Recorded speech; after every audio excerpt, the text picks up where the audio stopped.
Some disasters are caused by a single mistake. This one was caused by many, each one small, each one survivable on its own. April 14th, 1912. Morning, the North Atlantic. The largest ship ever built is steaming west at full speed. A floating city carrying 2,224 people toward New York. 882 feet long, 11 stories tall, 4 days at sea. It has roughly 20 hours left. In a first-class suite, John Jacob Astor is having breakfast with his wife Madeline. He is 47, the richest man on board. She is 18 and 5 months pregnant with their first child together. They are returning from their honeymoon in Egypt and Paris. 2 decks below, in second class, Lawrence Beasley is reading in his cabin. He is 34, a science teacher from London, recently widowed, traveling to America to visit his brother. Deep below them, in third class, a 21-year-old Irishman named Daniel Buckley is awake. He has left his village in County Cork. He is going to start a new life in New York. He hopes to find work and send money home.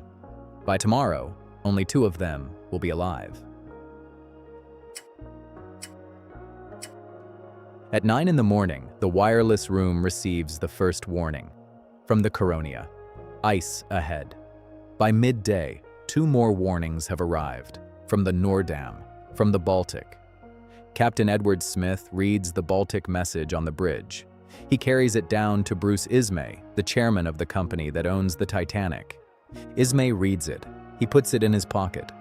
The afternoon passes. The temperature drops 10 degrees in 2 hours.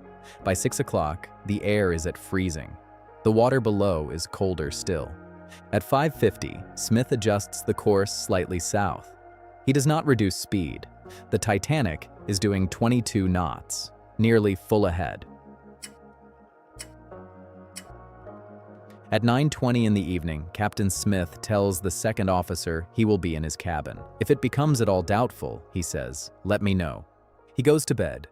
By 9:30, the wireless room is overwhelmed. There are passenger messages backed up.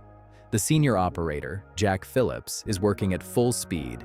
A new warning arrives. From the Californian, a great number of large icebergs. Phillips is busy. He does not pass it to the bridge. At 9:40, another warning. From the Mesaba, heavy pack ice and large bergs directly ahead. Phillips does not pass that one either. At 10:55, the Californian tries again. The other ship is now stopped in the ice. Phillips, exhausted, snaps back over the wire. Shut up, I'm busy. The Californian's operator switches off his set and goes to bed. He is 10 miles away. The sea that night is a mirror. There is no moon. The sky is full of stars. The lookouts in the Crow's Nest, Frederick Fleet and Reginald Lee are scanning the black water with their bare eyes. They do not have binoculars. A few days before the voyage, an officer named David Blair had been reassigned. In the rush, he had taken with him the key to the locker where the binoculars were stored. The key was now in his pocket, in another city, in another country. The lookouts had asked. They had been told there were none. At 11:40, Fleet sees a shape darker than the rest, directly ahead. He rings the bell 3 times. He picks up the phone to the bridge. Iceberg, right ahead. 37 seconds pass between the moment Fleet sees the iceberg and the moment the Titanic touches it. It is not a crash. It is a long, grinding shudder along the starboard side, beneath the waterline. Glasses rattle on tables. A vibration moves through the ship. Some passengers look up from their conversations, wondering what they have just felt. In the smoking room, men are still playing cards. In Beasley's cabin, the books stay on the shelf. Astor goes up to the boat deck, sees ice on the foredeck, picks up a piece and brings it back to Madeline as a joke. They go back to bed. In third class, Daniel Buckley wakes up. There is water on the floor of his cabin. Below decks, the first officer has finished his assessment. 5 of the watertight compartments are breached. The ship was designed to stay afloat with 4 flooded, not 5. Captain Smith is told. He gives the order at 12:05. Uncover the boats. There are 20 lifeboats. Even filled to capacity, more than 1,000 people will be left on the ship. But the boats are not being filled to capacity. The first boat is lowered with 28 people in it. It has room for 65. Many passengers do not believe the ship can sink. The deck is still level. The lights are still on. The orchestra is still playing.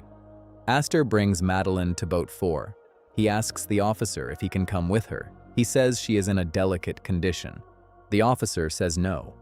Women and children first. Astor steps back. He lights a cigarette. He throws his gloves into the boat. The sea is calm, he tells her. You'll be all right. You're in good hands. He watches the boat lower into the water. Down in third class, the gates are locked. Daniel Buckley climbs a staircase and finds a barrier. People are crowded behind it. He finds another way up. He sees a lifeboat being loaded. He climbs in. A woman pulls a shawl over his head so he won't be seen and ordered out. He gets away.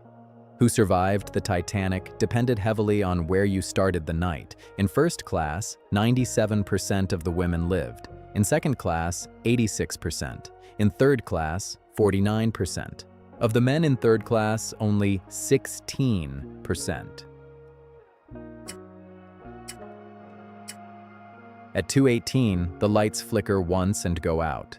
The bow is underwater. The stern is rising into the air. The ship breaks in two. At 2:20 in the morning, the rest of the Titanic disappears beneath the surface. This was the end of the Titanic. But for hundreds of people, the fight to survive was only beginning. About 1,500 people are now in the water. The temperature of the sea is 28 degrees, below freezing. A human body can survive in it for 15 to 30 minutes, sometimes less. The screams begin almost immediately. Then they spread across the dark water. Hundreds of voices, calling out across the surface of the sea. The lifeboats sit, they wait. Most of them do not go back. The cries last about 20 minutes.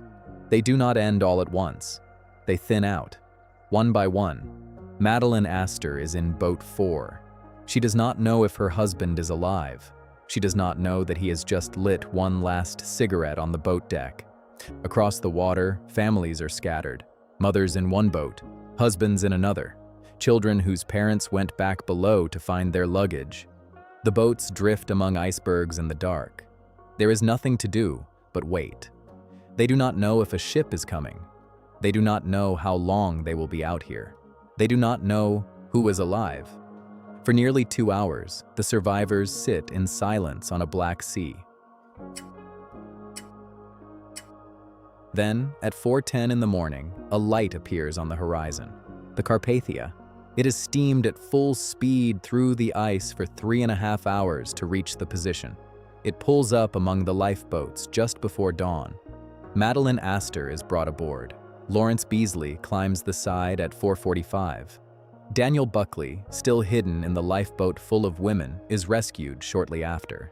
John Jacob Astor's body is found a week later, recovered from the surface of the Atlantic.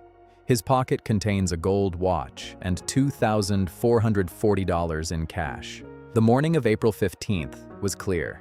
The sun came up over a flat sea and a horizon scattered with ice. From the deck of the Carpathia, the survivors looked back at the place where the ship had been. There was nothing to see.